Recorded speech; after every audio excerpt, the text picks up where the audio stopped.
Europe's tech sovereignty and the challenges that must be overcome, as well as the opportunities for both people and for the economy indeed.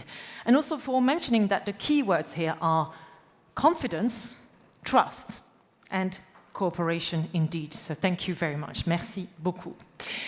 Et nous poursuivons nos conversations sur la souveraineté technologique européenne avec un dialogue consacré à un enjeu central de nos économies, c'est la réindustrialisation de l'Europe à l'ère du numérique, sa croissance et sa capacité réelle à peser dans la compétition technologique mondiale. Et pour en parler, j'ai le grand plaisir et l'honneur d'accueillir cet après-midi sur scène avec nous, Monsieur Bruno Le Maire.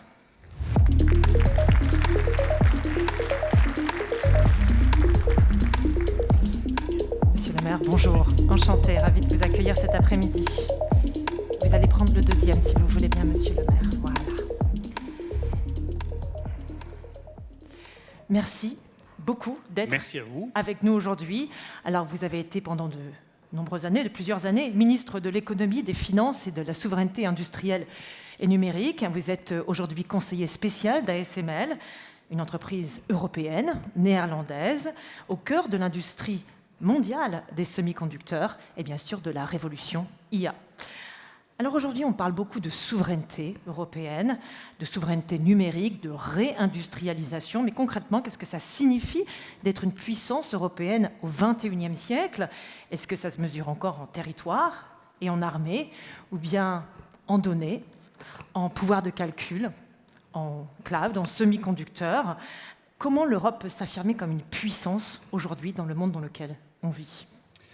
D'abord, merci de votre invitation. Je veux saluer mon ami Xavier Bertrand, le président de la région qui nous accueille aujourd'hui, vous remercier d'être venus tous aussi nombreux aujourd'hui. Ma réponse va être très claire. Non, l'Europe n'est pas une puissance. Elle ne le veut pas et elle ne s'en donne pas encore les moyens. Elle aurait tout pour l'être. Un grand marché, 450 millions de consommateurs, des très belles industries, des technologies de pointe, mais tout cela totalement éparpillé, sans stratégie et sans vision de nos relations avec les deux autres grandes superpuissances que sont la Chine et les États-Unis. L'Europe est donc ballottée au gré des événements. On le voit actuellement avec le conflit en Iran, on l'a vu sur d'autres sujets, et elle ne cesse de prendre du retard. Et je vous le dis d'un point de vue qui n'est plus celui du ministre de l'économie et des finances, mais du point de vue du conseiller de la plus grande entreprise technologique d'Europe, ASML, nous sommes trop lents, nous sommes trop faibles et nous sommes trop dispersés.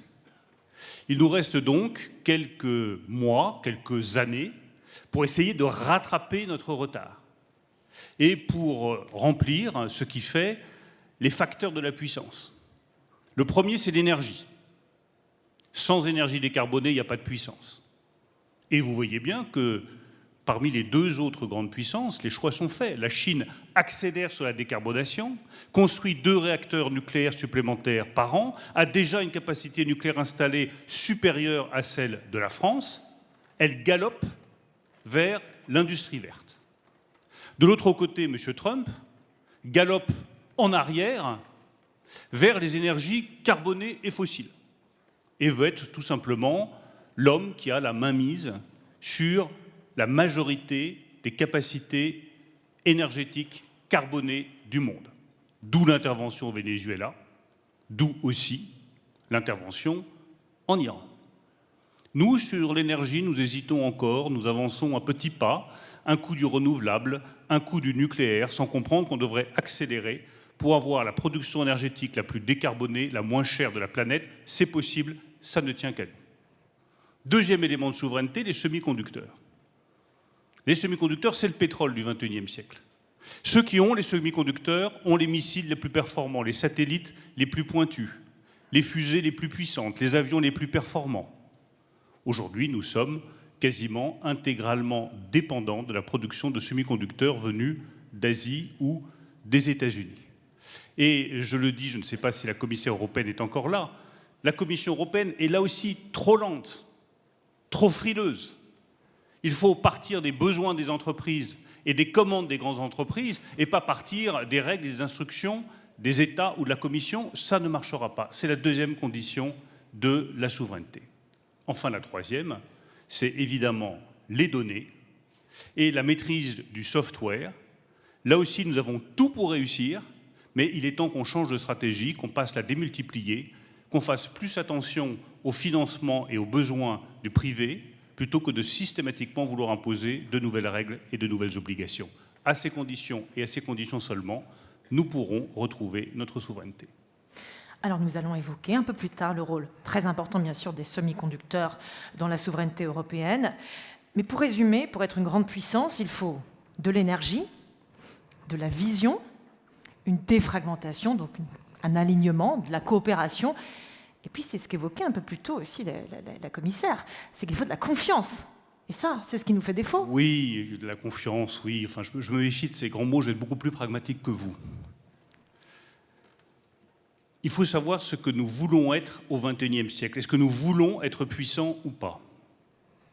La première question à se poser, c'est quel rapport nous voulons entretenir avec les États-Unis d'Amérique, puisque c'est eux qui ont les technologies, les semi-conducteurs, la capacité de production numérique, c'est eux qui gèrent votre ordinateur, c'est eux qui gèrent vos portables, c'est eux qui stockent vos données, c'est eux qui les utilisent, c'est eux qui les valorisent, c'est eux qui nourrissent l'intelligence artificielle que vous utilisez tous les jours avec vos données. Est-ce que nous voulons, oui ou non, être indépendants par rapport à ces États-Unis d'Amérique? Moi, ma réponse a toujours été oui. Et depuis que Donald Trump a été réélu, elle est 3 fois oui.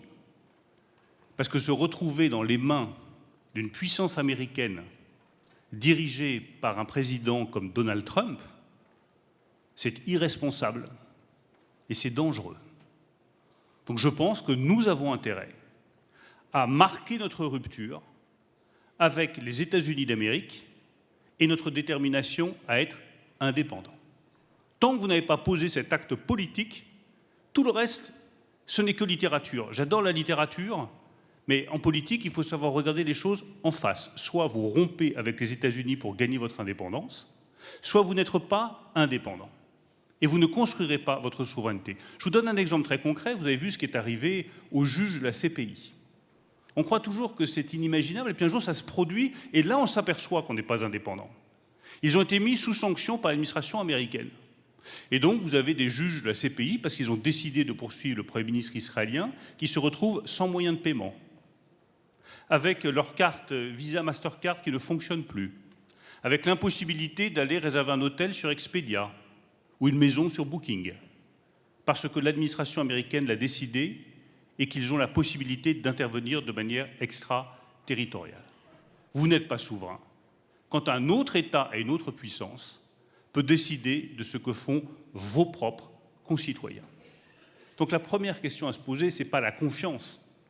La première question à se poser, c'est quelle relation avec les États-Unis, quelle relation avec la Chine, et sur quoi est-ce que nous voulons être totalement indépendants? Nous pouvons être totalement indépendants sur les puces, mais nous ne le ferons que si, dans les 24 mois qui viennent, nous accélérons une stratégie qui partira des producteurs qui sont aujourd'hui dispersés, en rassemblant ceux qui font les circuits, ceux qui font le design, ceux qui font la lithographie, en rassemblant ensuite les clients, Airbus, Siemens, l'industrie automobile, l'industrie aéronautique, l'industrie du spatial, en disant de quelle puce est-ce que vous avez besoin? Et en troisième lieu, en imposant des règles de contenu européen sur vos propres objets. Quand vous discutez avec TSMC, le seul fabricant de puces de 2 nanomètres au monde, et vous dites venez en Europe pour produire de la recherche et du développement de pointe, il vous dit pourquoi je viendrai en Europe? Je n'ai pas de marché, je n'ai pas de clients, vous n'utilisez pas de puces de 2 nanomètres.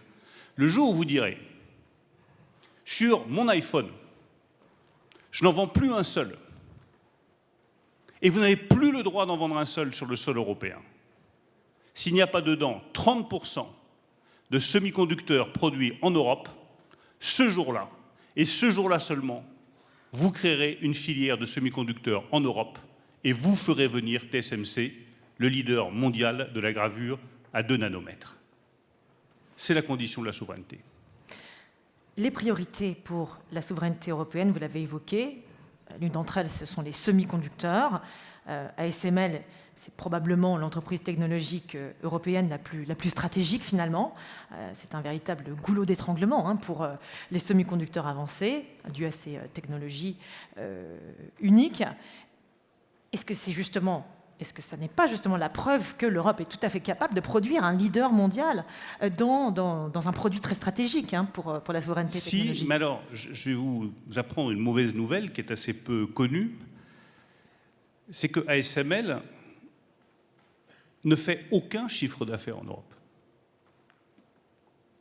Nous ne vendons pas en Europe, ou très peu, pour une raison qui est simple, c'est qu'il n'y a pas de clients qui ont besoin de machines aussi performantes que celles d'ASML, qui vont donc en Corée du Sud, en Chine, au Japon, aux États-Unis, et pas en Europe.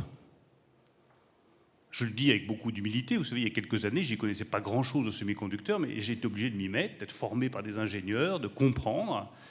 Et à ma grande déception, je me suis aperçu que sur beaucoup de domaines, nous étions largués. Et que si nous voulons vraiment avoir une industrie du semi-conducteur en Europe, il y a plusieurs conditions à remplir. La première, c'est les matières premières. Parce qu'on se dit, un semi-conducteur, c'est un truc technologiquement super avancé, mais non, c'est de la physique. Il faut d'abord des terres rares.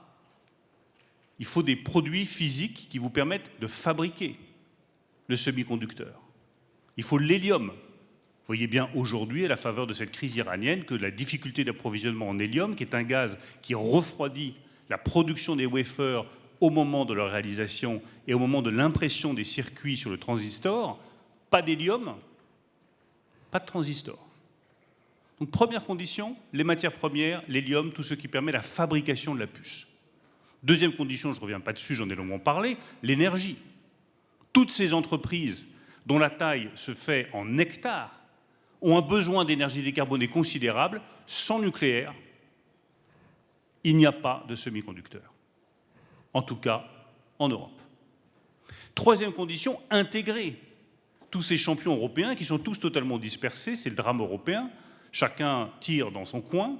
Vous avez des gens formidables à l'IMEC en Belgique, des gens exceptionnels au CEA Leti à Grenoble, ASML qui est formidable dans le nord de l'Europe, des grandes entreprises comme Infineon ou SAP en Allemagne, et je pourrais encore en citer des dizaines d'autres, mais chacun travaille dans son coin. Nous, on livre, je le redis, en Asie et aux États-Unis, pas en Europe. Donc il faut rassembler ces compétences et travailler ensemble. On ne le fera pas à 27, il faut le faire à 5 ou 6. C'est une conviction absolue chez moi. L'Europe à 27, c'est la garantie de l'échec. Il faut que l'Europe avance à 6 dans une intégration beaucoup plus rapide, beaucoup plus puissante pour donner des résultats très concrets pour nos concitoyens et en matière technologique. Enfin, la dernière condition, et là je diverge avec la Commission européenne, on a eu l'occasion d'en parler, ça ne doit pas venir d'en haut avec des instructions de la Commission européenne qui fait son Chips Act et qui dit voilà, on va produire 5 gigafactories, tant de... Non mais pardon, on n'est pas dans l'Union soviétique.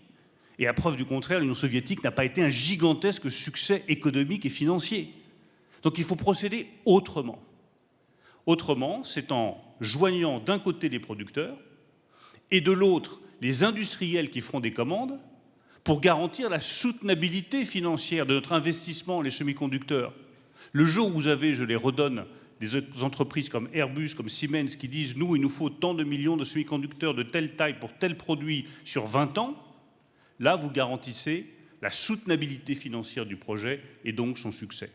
Juste un chiffre pour terminer. Nous estimons le montant d'investissement annuel nécessaire pour réussir sur la production de semi-conducteurs en Europe de taille normale et de taille critique, c'est-à-dire 2 nanomètres, à minimum 100 milliards d'euros par an. Alors justement, ils vont venir d'où ces capitaux? On a des instruments ici en Europe, quand même, on a les PIEC notamment, pour fournir tous ces investissements qui sont requis, puisque vous avez évoqué les conditions nécessaires, l'énergie, etc. Mais il faut effectivement tous ces capitaux. Donc ils vont venir d'où ces capitaux? Alors les PIEC, c'est bien, mais ça a ses limites. Donc les PIEC, c'est des projets d'intérêt collectif européens. Dans le fond, les PIEC, c'est la fin d'un dogme qui est que les États ne peuvent pas apporter d'argent public à des projets industriels. Donc c'est bien d'avoir cassé les dogmes, parce que si l'Europe ne casse pas les dogmes, elle ne sera pas une puissance au XXIe siècle. La Chine le faisait, les États-Unis le faisaient, la Chine a subventionné, en veux-tu, en voilà, l'ensemble de ces industriels. La Chine, dans le fond, c'est le capitalisme sans la liberté. Mais c'est le capitalisme quand même. Donc ils ont subventionné massivement leur industrie. Il était temps que nous aussi, nous puissions, en Europe, apporter un soutien financier à des industries qui démarrent et donc qui ne sont pas rentables au départ. C'est ce que nous avons fait, j'en suis très fier, sur les batteries électriques. Xavier est parti, mais c'est l'exemple même de ce que, quand un pouvoir local, un pouvoir national et des industriels se mettent ensemble, on peut réussir à recréer une filière industrielle à partir de rien. On l'a fait sur les batteries électriques, on peut le faire sur les puces. Mais les PIEC, ça ne suffit pas parce qu'il n'y a plus d'argent public. Et s'il y en a, on en a besoin pour d'autres sujets prioritaires. Il y a beaucoup de militaires qui sont présents dans la salle. La défense, j'ai doublé le budget du ministère de la Défense et du ministère des Armées, et j'en suis fier. Je pense que c'est une nécessité absolue. Donc vous ne pourrez pas financer l'industrie des semi-conducteurs uniquement sur argent public. Donc les PIEC, c'est bien, mais le reste de l'argent, il doit venir de deux directions. La première, les commandes privées, et pour ça, imposer le contenu européen dans un certain nombre de produits pour que ces commandes privées soient garanties sur 50 ans et pas sur 6 mois. Et la deuxième source de financement, c'est vous. C'est votre épargne. Il y a 35 000 euros d'épargne disponible, 35 000 milliards d'euros d'épargne disponible en Europe. Mais comme on n'a pas été capable de faire l'union des marchés de capitaux, elle n'est pas utilisée pour financer l'innovation et la lutte contre le réchauffement climatique. Le jour où vous faites l'union des marchés de capitaux, vous avez un réservoir de 35 000 milliards d'euros d'épargne qui, au lieu de financer les entreprises américaines comme elle le fait actuellement, viendra financer l'Europe, notre souveraineté et notre prospérité. Merci.